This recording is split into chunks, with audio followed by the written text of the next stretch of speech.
Well, I think just because we've got the short amount of time, we're just trying to go through a few technical pieces of goalkeeping with them, just looking at basic handling. We worked through some stations yesterday, crossing, shot stopping, 1v1s, but we're not trying to impose too much of our thoughts on them. We're just trying to get them comfortable and ready to show what they can show to the coaches when they play in the games coming up tomorrow and obviously on Sunday. I wouldn't say we're trying to teach them anything, because obviously we want them to be comfortable in what they're used to doing and showing their own skill set. What we're trying to express to them is what the details are they need to look at.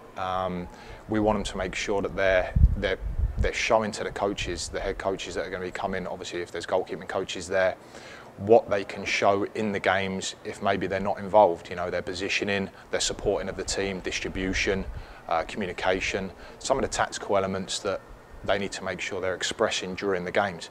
You can't always force yourself onto a game as a goalkeeper, especially if you're on a team that's winning, especially if you're on a team that's possessing the ball most of the game.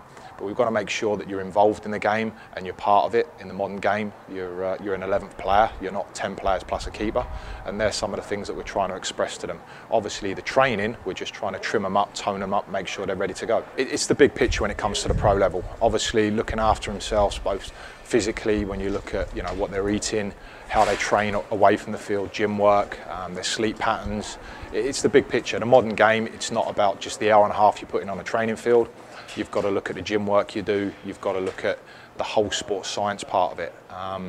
It really is a big picture now when you're looking at going to the top level. You can't just look at on the field stuff. It's a bit of a broad question, that, to be honest, but it's definitely a big picture now. So really it's going to come to a point where they've got to have the goalkeeping coach, and then they really need to make sure that they've got a full skill set when it comes to off the field as well.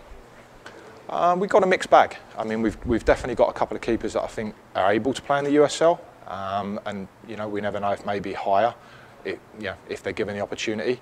I think over the next couple of days we'll definitely see a couple of them rise to the top. And a few that may struggle along the way as well. So it'll be an interesting next couple of days.